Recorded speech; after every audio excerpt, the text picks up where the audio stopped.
এই কোরআন একখান কিতাব, বিশাল বিপ্লব করেছে, রিভলিউশন, ইনকিলাব করেছে একখানা কিতাব।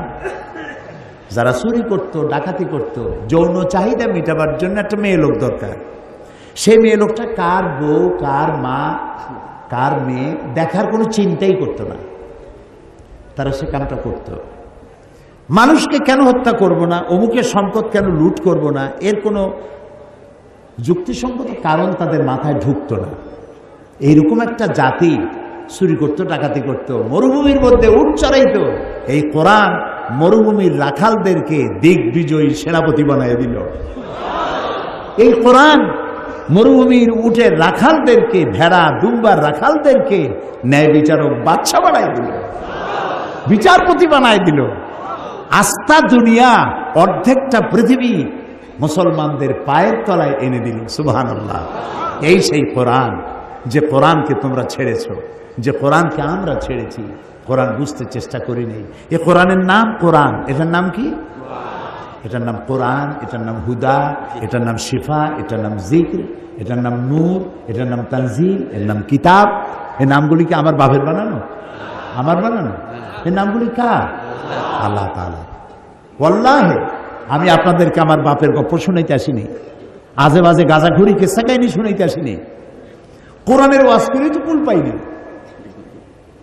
এক শ্রেণীর লোক আছে যারা ওয়াজ করতে আসিয়া আজে বাজে গল্প কিস্সা কাহিনী বলে মানুষ কান্দাই টান্দাইয়া তারপরে সর্বনাশ করে থুয়ে গেল।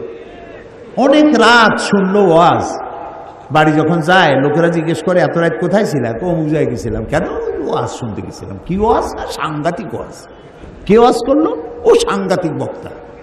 তাছাড়া ভাই সবই যখন সাংঘাতিক, কি শুনলা তার দু একটা আমার শোনাও না।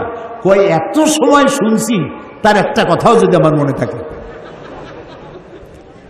এগুলোর তো কোনো দাম নেই। ওয়াজ হচ্ছে, যুবকরা আসে না কেন? তাফসীর শুনতে আসে। সাধারণ ওয়াজ মাহফিলে, মিলাদ মাহফিল যারা করে যাইতে চায় না, কারণ ওখানে নাই কিছু সারবত্তা। একদিন নবী মুস্তাফায় রাস্তা দিয়ে হাইটে যায়, হরিণ একটা বাঁধা ছিল গাছেরই তলায়, সাল্লাল্লাহু আলা মুহাম্মদ। আচ্ছা, কোথায় পাইছেন? আছে কোথাও নবীর জীবন এরকম ঘটনা কোথাও হয়েছে? নবীর নামে, রসুলের নামে আন্দাজে বানাইয়া বানাইয়া কান্দার ভান করে মানুষ কান্দাইয়া তারপরে সর্বনাশ করে ধুয়ে গেল।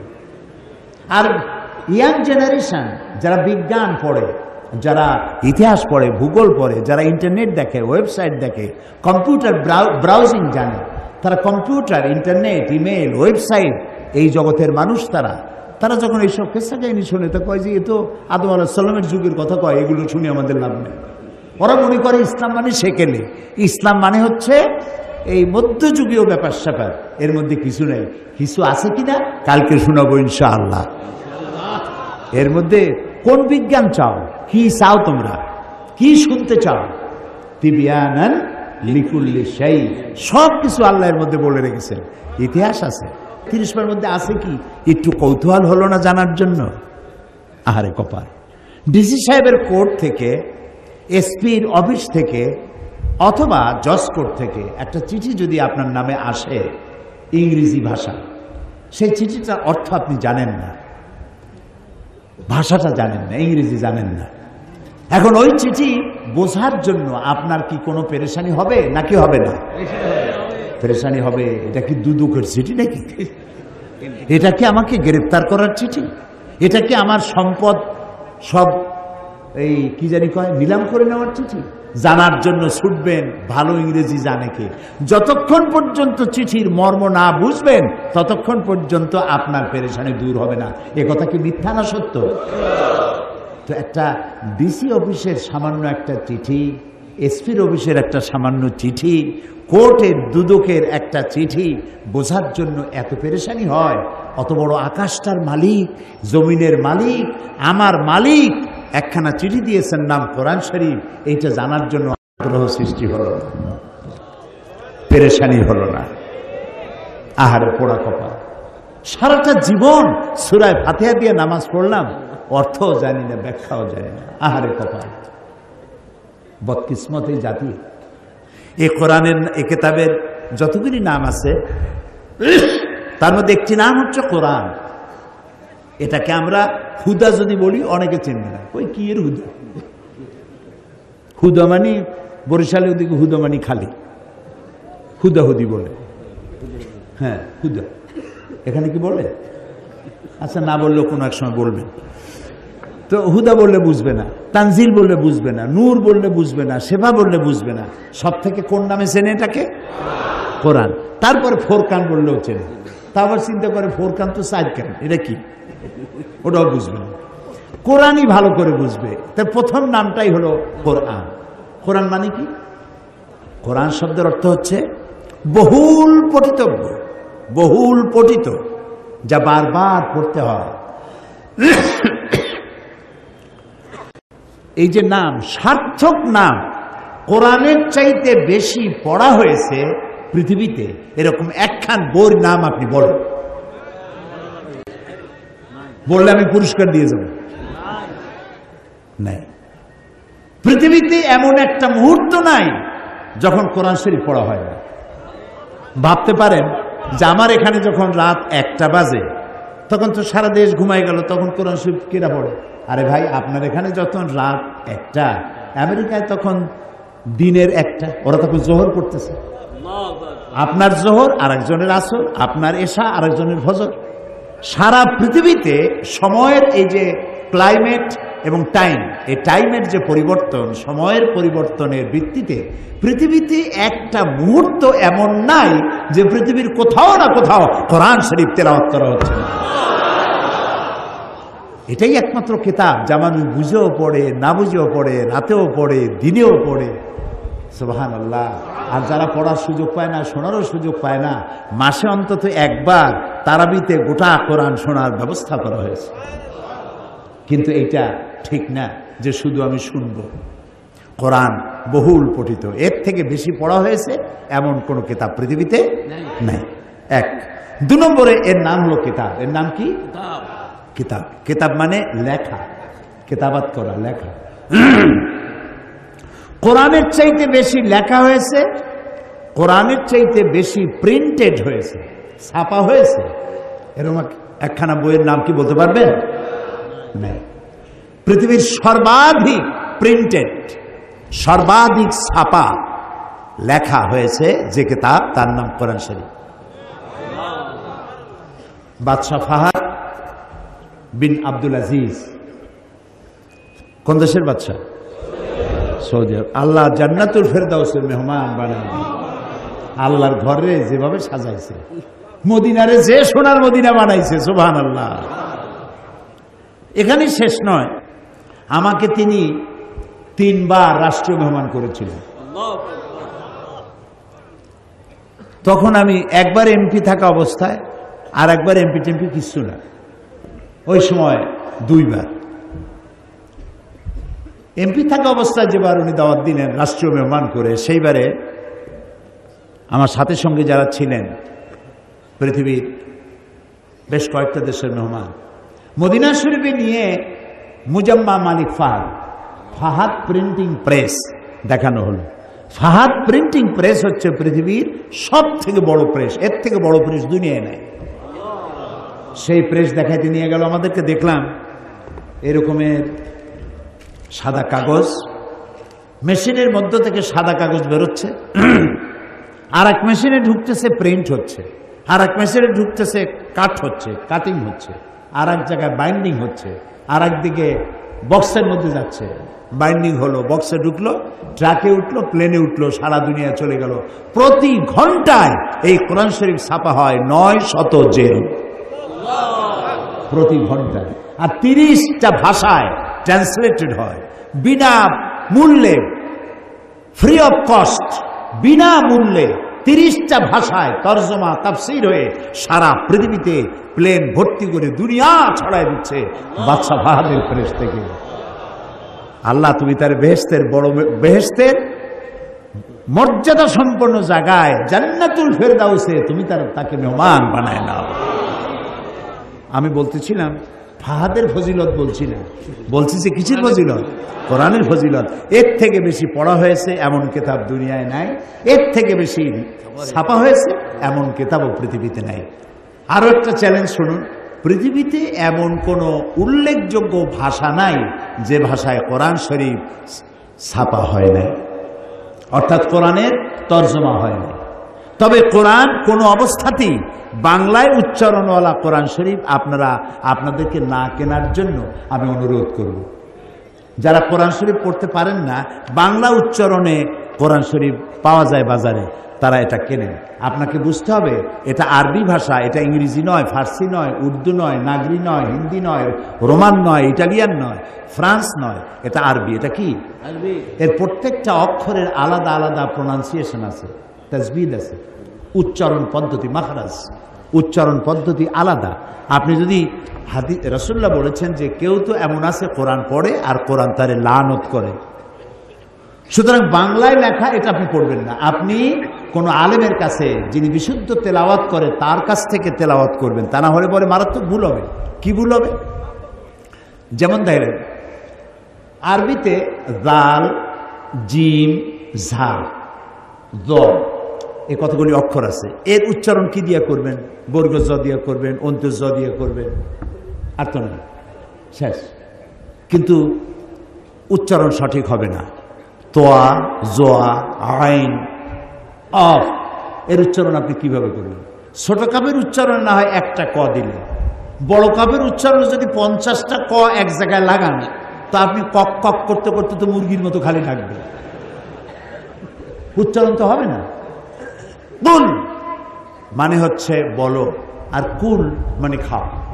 তো কুল হুয়াল্লাহু আহাদ, বলো হে নবী আল্লাহ এক। এখন আপনি যদি বলেন কুল হুয়াল্লাহু আহাদ, তাহলে অর্থ হবে খাও, আল্লাহ এক। বলেন নাউযুবিল্লাহ। ইদা জা নাসরুল্লাহি ওয়াল ফাতহু, ইদা জা নাসরুল্লাহ, সদের উচ্চারণ আলাদা। আপনি যদি সদের উচ্চারণ জানেন না, আপনি বললেন ইদা জা নাসরুল্লাহি ওয়াল ফাতহু, তাহলে নুন সিন রা হলো, অর্থ দাঁড়ালো কি? ইদা জা নাসরুল্লাহি ওয়াল ফাতহুর অর্থ হলো যখন আল্লাহর পক্ষ থেকে সাহায্য আসবে। আর ইজা জা নাসরুল্লাহি ওয়াল ফাতহু যদি বলেন, তার অর্থ দাঁড়াবে আল্লাহর পক্ষ থেকে যখন শকুন আসবে। দেখছেন কত পরিবর্তন হয়ে গেল। এই জন্য কোরআনকে আপনাকে প্রথমে শিখতে হবে, কোরআনকে বুঝতে হবে। আল্লাহর নবী বলেছেন,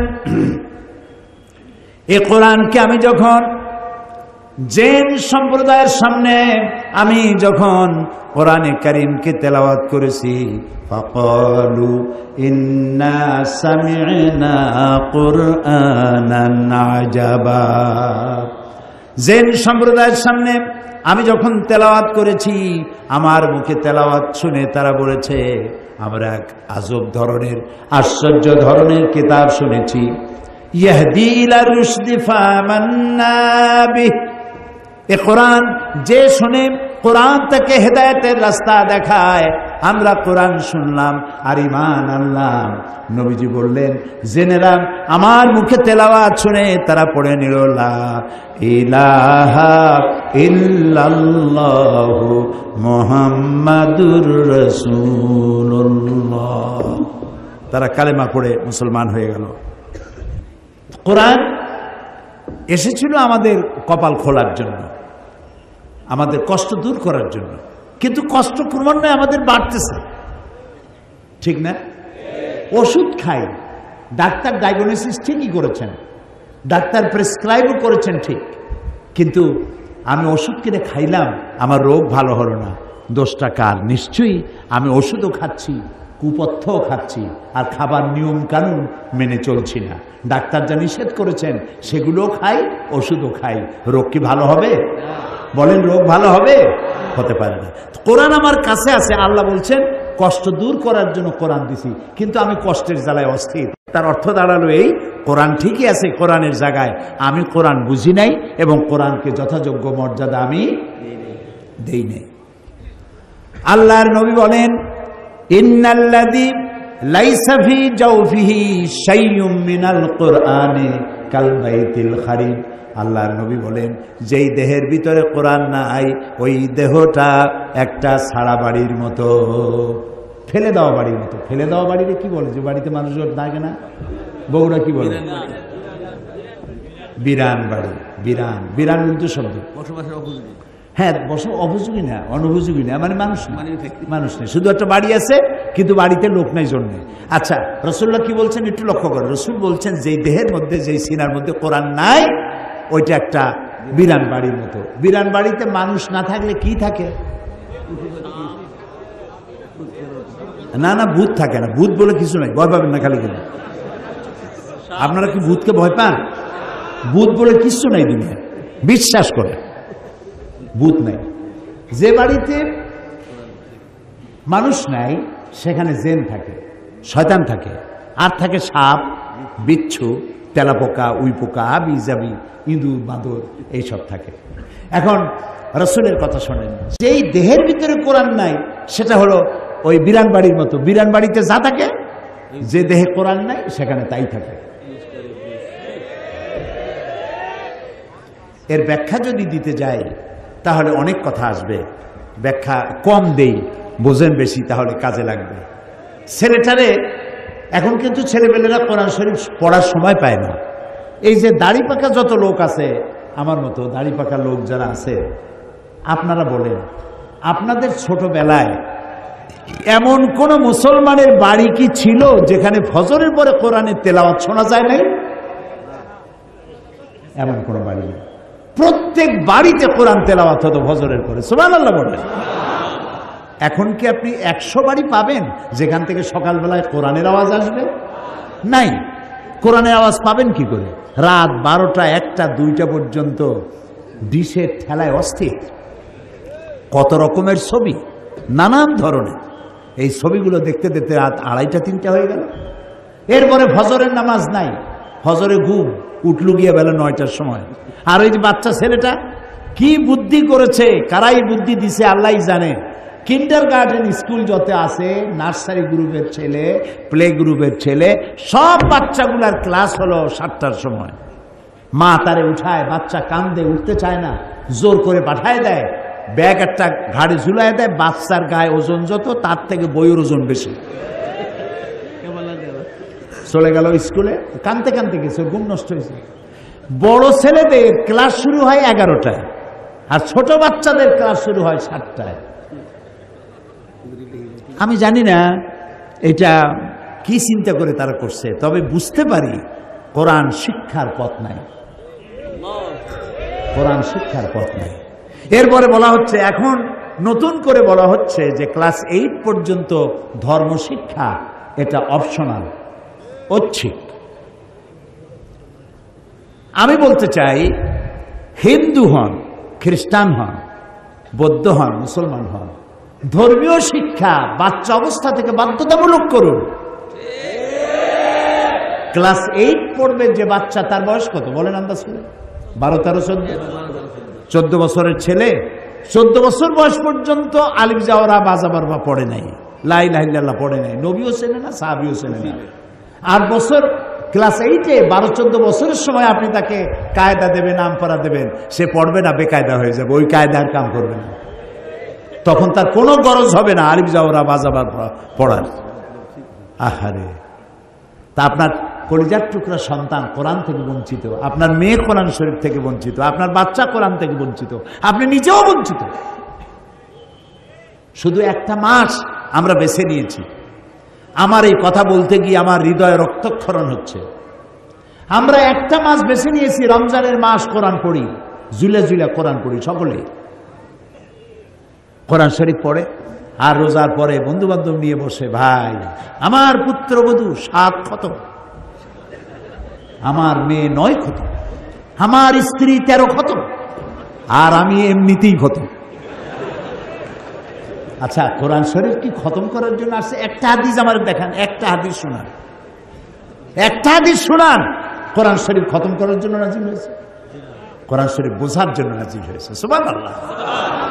এই জন্য কোন কোন সাহাবীর এক একটা সূরা শেষ করতে 6 মাস, 1 বছর লেগে যেত।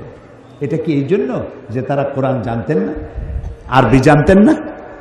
এটা এই জন্য ছিল, 1 লাইন পড়েছেন, 2 লাইন পড়েছেন, বুঝেছেন, বাস্তব জীবনে ইমপ্লিমেন্ট করেছেন, বাস্তব জীবনে কাজে লাগাইছেন, আবার পড়েছেন, আবার বুঝেছেন, আবার আমল করেছেন।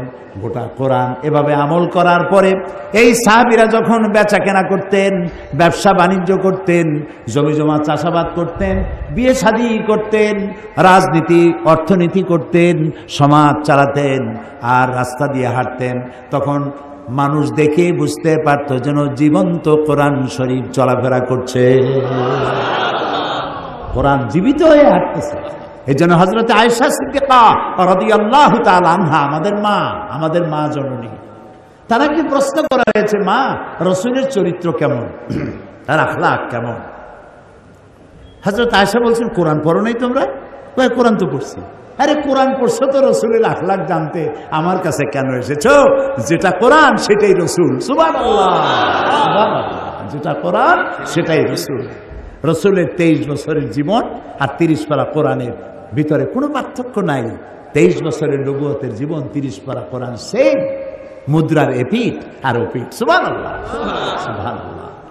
নবী করিম সাল্লাল্লাহু আলাইহি সাল্লাম এই কোরআনকে রেখে গেলেন আমাদের কাছে আর বললেন, মান ক্বালা বিহি সাদাকা। এই কোরআন যে এই কোরআন দিয়ে যে কথা বলে সেই সত্য কথা বলে। সুবহানাল্লাহ। কোরআন দিয়ে যে কথা বলে সেই কি কথা বলে? কারণ হলো আল্লাহর নবী বলেছেন, আল্লাহ তাআলা নিজেই বলেছেন, ওয়ামান আসদাকু মিনাল্লাহি কিলা।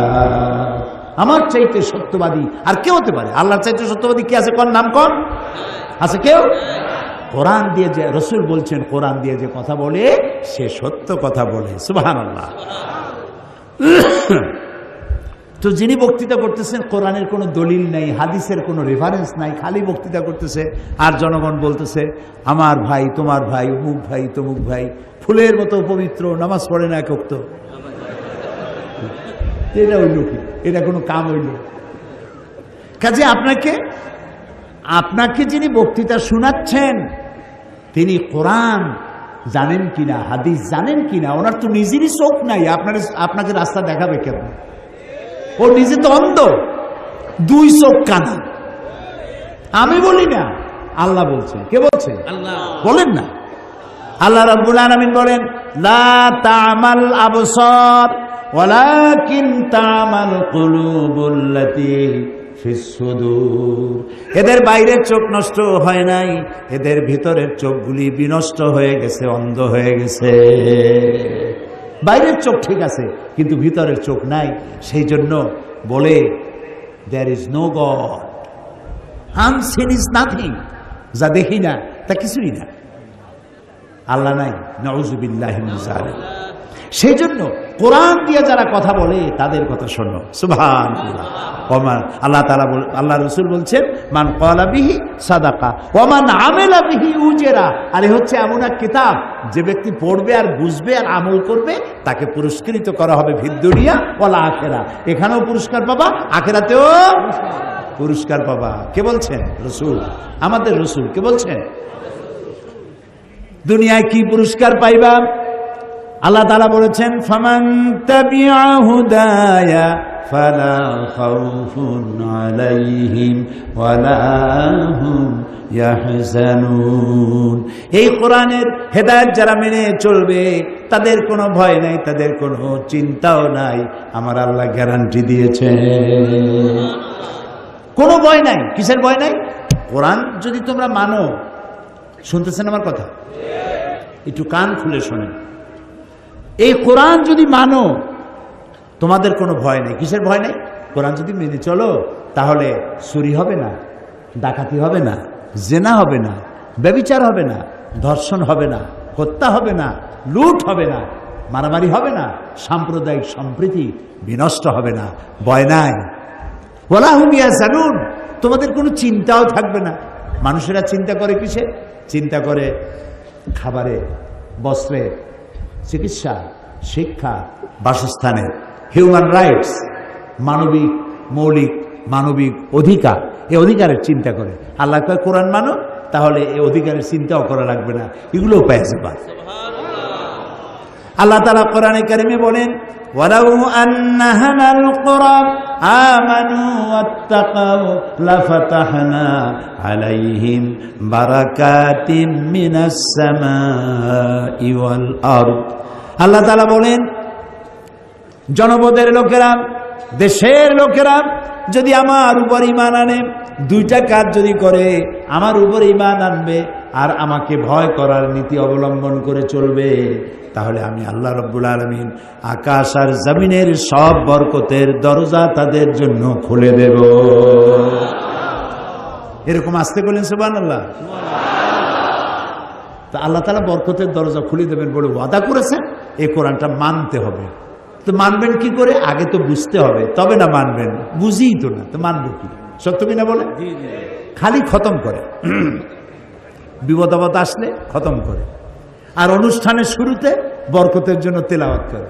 দোকান ওপেন করবে, ওইখানে একটু তেলাওয়াত করে। তোমার একটু তেলাওয়াতের জন্য, আর ওই দোকান ওপেন করবা, জনসভা শুরু করবা, সেই জন্য একটু তেলাওয়াতের জন্য আল্লাহ কোরআন শরীফ নাযিল করছে। কাম নাই আর কিছু। তো আল্লাহ তাআলা দুনিয়া শান্তি দিবেন, আখিরাতেও শান্তি দিবেন। এরপরে আল্লাহ তাআলা বলছে, আল্লাহ নবী বলছেন, ওয়ামান হাকামা বিহি আদালা, আর এই কোরআন দিয়া যে বিচার ফয়সালা করবে সেটাই হবে সঠিক বিচার।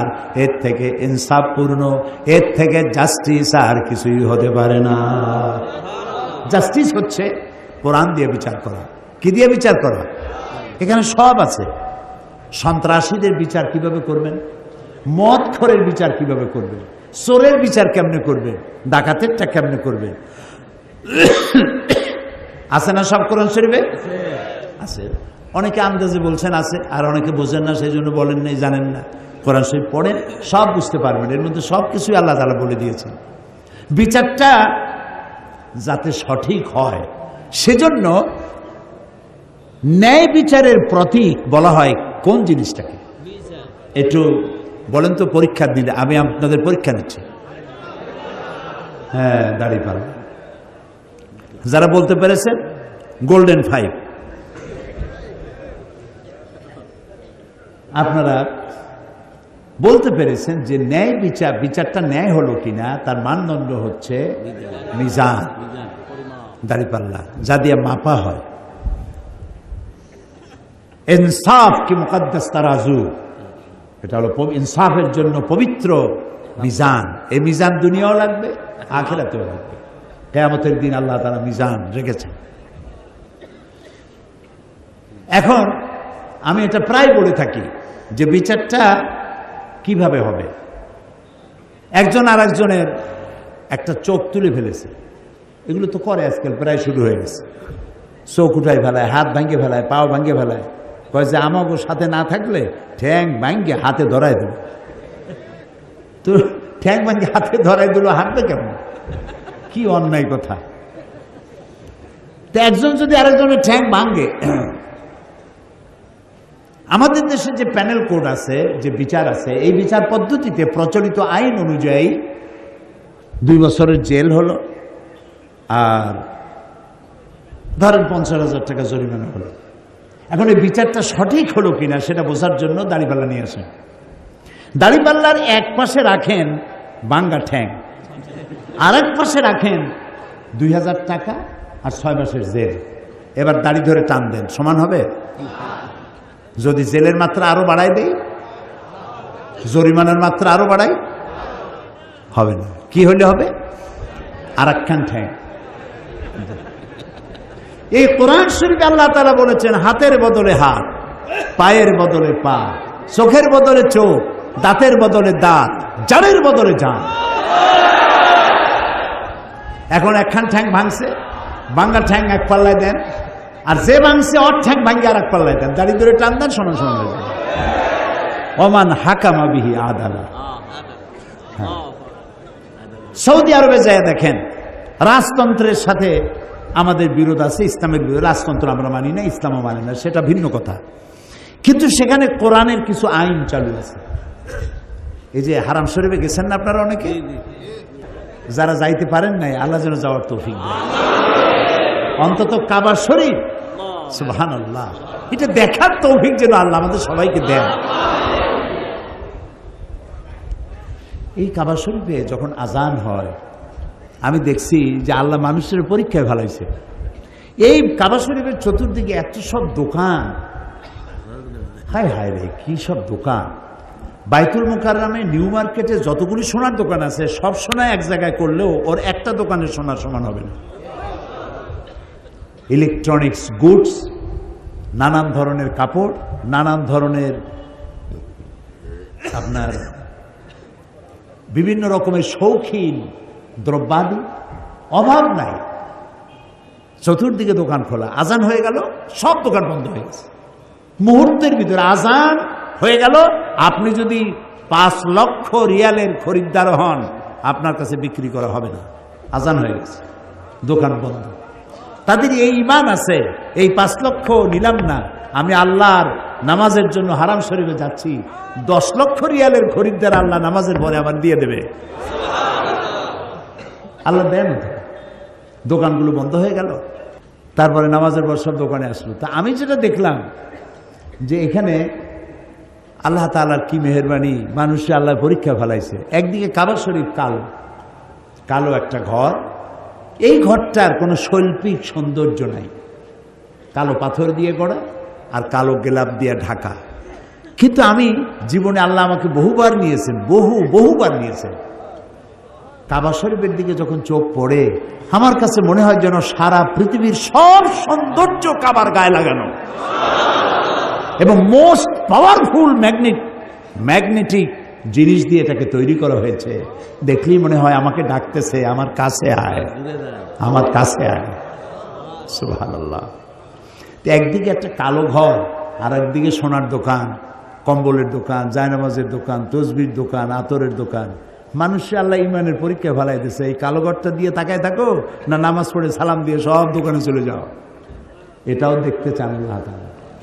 বহু লোক আছে যারা নামাজ পড়ে, এখানে অনবরত 120টা রহমত নাজিল হয়। কয়টা? 120টা রহমত অহরহ নাজিল হচ্ছে, কিয়ামত পর্যন্ত হতে থাকবে। যারা তাওয়াফ করতে থাকবে তারা পাবে 60টা, যারা নামাজ পড়বে তারা পাবে 40টা, আর যারা তাকায় থাকবে, শুধু ঘরের দিকে তাকায় থাকবে, তারা পাবে 20টা। সুবহানাল্লাহ, সুবহানাল্লাহ। এত মানুষ, লক্ষ লক্ষ মানুষ, নারী আর পুরুষ, কি সুন্দরী সুন্দর মানুষ, এত সুন্দর মানুষ আপনি কয় জায়গায় দেখবেন। নানান রঙের মানুষ আসতেছে, পূর্ণিমার চাঁদকে হার মানায় দিতে পারে এইরকম সুন্দরী নারীরা আসতেছে। রাত 3টা, 3টার সময় সুন্দরী, পরমা সুন্দরী যুবতী নারী কোন পুরুষ সঙ্গী ছাড়া একাকিনী চলে গেল, কাবা শরীফ তাওয়াফ করলো, লাখো পুরুষের মধ্য দিয়ে নামাজ পড়লো, তেলাওয়াত করলো, মোনাজাত করে ফিরে গেল। কোন পুরুষের বাবা আর হিম্মত নাই, একবার চেহারা দেখেছে, ভালো লেগেছে বলে দ্বিতীয়বার চেহারা উপভোগ করার জন্য নারীর দিকে আর তাকায় না। সুবহানাল্লাহ, সুবহানাল্লাহ। পৃথিবীর কত জায়গা ঘুরলাম, দেখা যায় বড় বড় অনুষ্ঠান থেকে নারীরা নির্যাতিতা হন, হারায় যান, সম্ভ্রম হারান। হাজার হাজার বছরের ইতিহাস। মক্কা শরীফ থেকে, মদিনা শরীফ থেকে, মুজদালিফা থেকে একটা নারী ঘটিত দুর্ঘটনা ঘটেছে বলে কোনো খবর কানে আসছে? আমাদের পিতা আবুল আম্বিয়া, সমস্ত নবীদের পিতা ইব্রাহিম আলাইহিস সালাম এই ঘর বানিয়ে বলেছিলেন, রব্বি জাল হাজাল বালাদা আমিনান। আল্লাহ তাআলা, আয় আমার রব, তুমি এই ঘরটাকে, এই শহরটাকে নিরাপত্তার শহর বানিয়ে দাও, নিরাপত্তার শহর বানাও। দোয়া কি কবুল হয়েছিল? হ্যাঁ, কবুল হয়ে সাথে সাথে আল্লাহ তাআলা বলেছেন, ওমান দাখালাহু কানা আমিনান, যেই ঢুকবে তারই নিরাপত্তা দেবে। এই নিরাপত্তার শহর পৃথিবীতে আর কোথাও নেই। জাতিসংঘের 50 বছর পূর্তি উপলক্ষে ইয়াসির আরাফাত গিয়েছিল জাতিসংঘে, কমনওয়েলথ। তখন আমার মাহফিল ছিল নিউ ইয়র্কে, ম্যানহাটনে। ইয়াসির আরাফাতের নিরাপত্তা দেওয়ার জন্য ওদের হাতে যত যা ছিল সব ব্যবস্থা করেছে। তারপরেও এই নিউ ইয়র্ক শহরে মানুষের নিরাপত্তা নাই, চুরি ডাকাতি খুন অহরহ হচ্ছেই। আমেরিকার 52টা স্টেটের মধ্যে শুধুমাত্র নিউ ইয়র্ক সিটিতে 24 ঘন্টায় যে অপরাধ হয়, সৌদি আরবে সারা বছরও তা হয় না। এই কোরআনের আইনের কয়েকটা আইন মানে, সব এখনো মানে না মানে ইমপ্লিমেন্ট এখনো হয়নি। কিন্তু কোরআনের যে কয়টা আইন চালু করেছে তার বরকতে অপরাধ প্রবণতা পৃথিবীতে সবচাইতে কম সৌদি আরবে যায়। সুবহানাল্লাহ।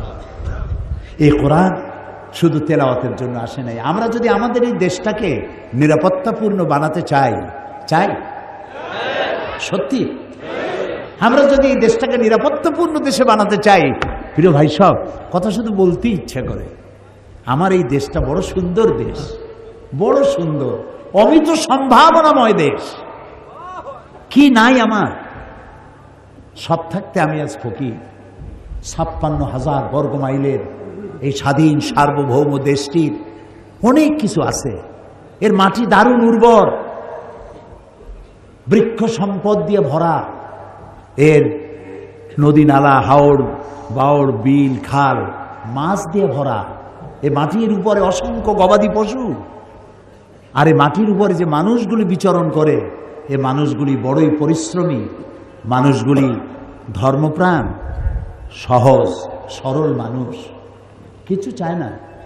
প্রত্যেক দিন মেয়ে লোকেরা চায় না বেনারসি শাড়ি পরাইতে হবে, জামদানি শাড়ি পরাইতে হবে। পুরুষগুলি চায় না যে আমাদেরকে বাসমতি চাউল দিয়ে বিরিয়ানি খাওয়ানো লাগবে।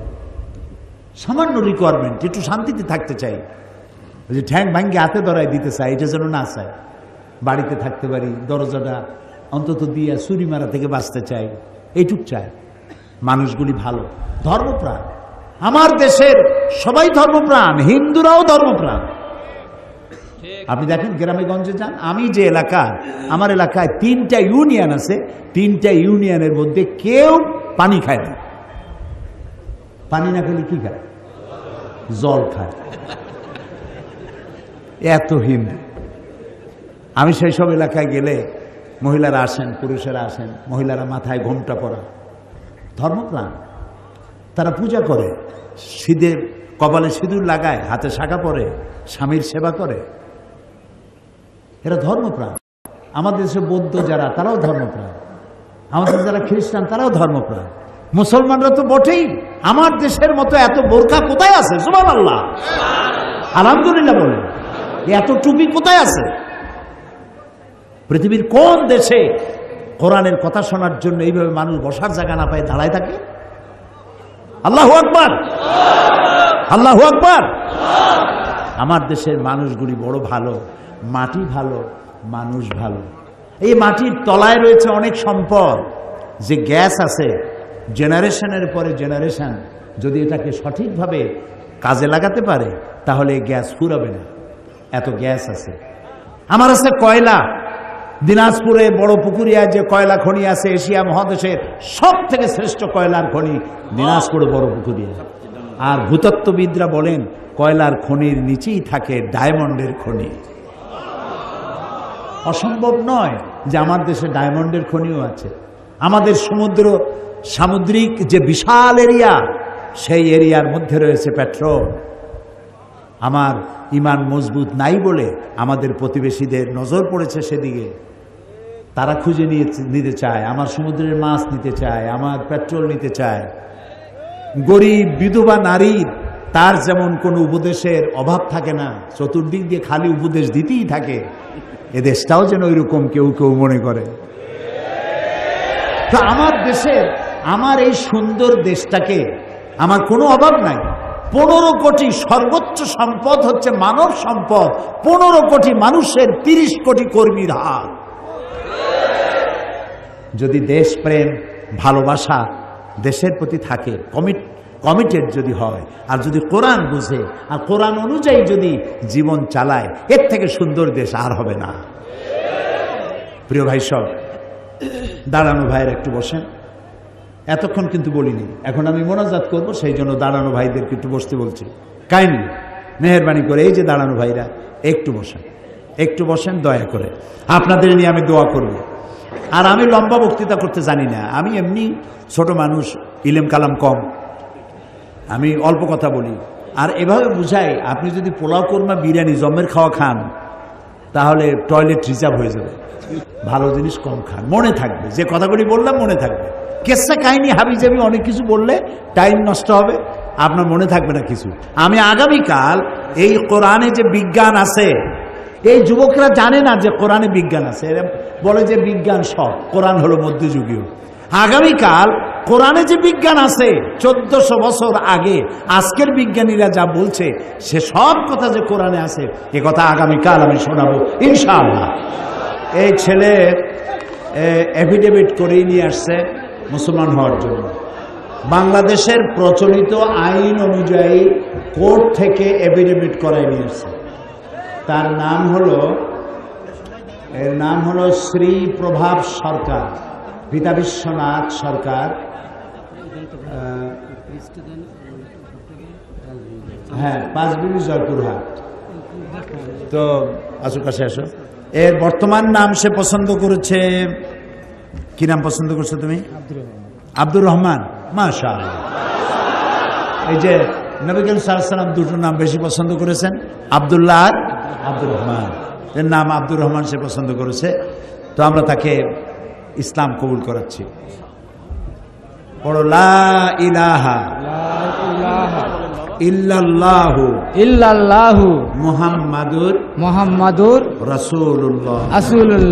আল্লাহ ছাড়া কোনো ইলাহা নাই, মাবুদ নাই, উপাস্য নাই। মুহাম্মদ সাল্লাল্লাহু আলাইহি ওয়াসাল্লাম আল্লাহর প্রেরিত রাসূল। আশহাদু আন লা ইলাহা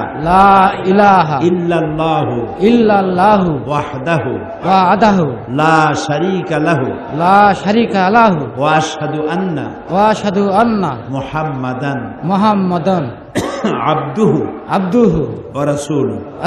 আমি সাক্ষ্য দিচ্ছি আল্লাহ ছাড়া কোনো ইলাহা নাই, মাবুদ নাই, উপাস্য নাই। তিনি এক, তার কোনো অংশীদার নাই। আমি আরো সাক্ষ্য দিচ্ছি মুহাম্মদ সাল্লাল্লাহু আলাইহি ওয়াসাল্লাম আল্লাহর প্রেরিত রাসূল এবং তারই বান্দা। সালাম তো আসসালামু আলাইকুম বলুন। আসসালামু আলাইকুম। আপনারা ওয়ালাইকুম সালাম জোরে বলেন। এখন একটু আগে সে ছিল মুশরিক, এখন হয়ে গেল আমাদের ভাই। আমি আপনাদের পক্ষ থেকে, বিশাল জনসমুদ্রের পক্ষ থেকে ইসলাম কবুল করার জন্য তাকে আমি বুকে আলিঙ্গন করে নিচ্ছি।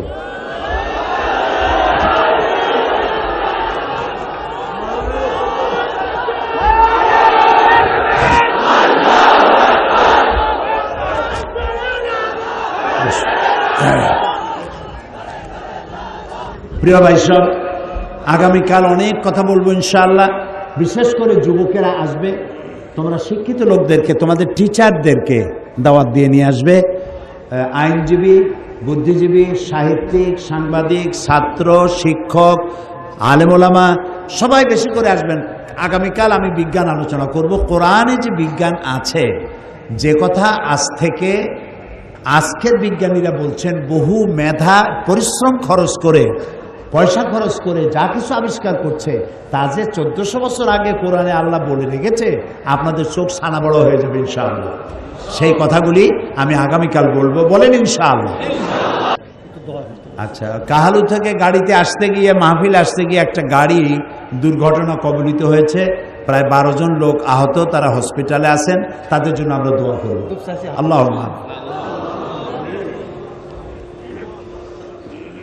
ربنا ظلمنا أنفسنا وإن لم تغفر لنا وترحمنا لنكونن من الخاسرين।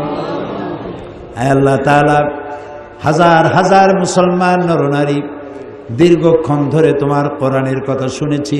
আল্লাহ দয়া করে, মেহেরবানি করে আমাদের জিন্দেগির গুনাহ খাতা মাফ করে দাও রব্বুল আলামিন। আমাদের মধ্য থেকে যাদের মা বাপ দুনিয়া থেকে বিদায় হয়ে গেছে, কবরগুলিকে জান্নাতের টুকরা বানাইয়া দাও। রব্বির হামহুমা কামা রাব্বায়ানি সগীরা। সবাই পড়েন রব্বিরহামহুমা কামা রাব্বায়ানি সগীরা। হায় আল্লাহ তাআলা, এত বড় বিরাট মাহফিল, কোরআনের মাহফিল, আল্লাহ কোরআন বোঝার তৌফিক আমাদেরকে দান করে দাও। কোরআন অনুযায়ী আমাদের জীবন পরিচালনার তৌফিক দান করে দাও। আল্লাহ তাআলা তামাম বাংলাদেশের উপরে তোমার রহমত নাজিল করো, সারা পৃথিবীর মুসলমানদের উপরে রহমত নাজিল করো রব্বুল আলামিন। আগামীকাল মহিলাদের প্রোগ্রাম, এই মহিলা মা বোনেরা সবাই যেন আসতে পারে তৌফিক দান করে দাও। আল্লাহ তাআলা হযরত মাওলানা ফকির আব্দুর রহমান সাহেবের কথা বারবার মনে পড়ে, আল্লাহ তুমি দয়া করে তাকে জান্নাত নসিব করো।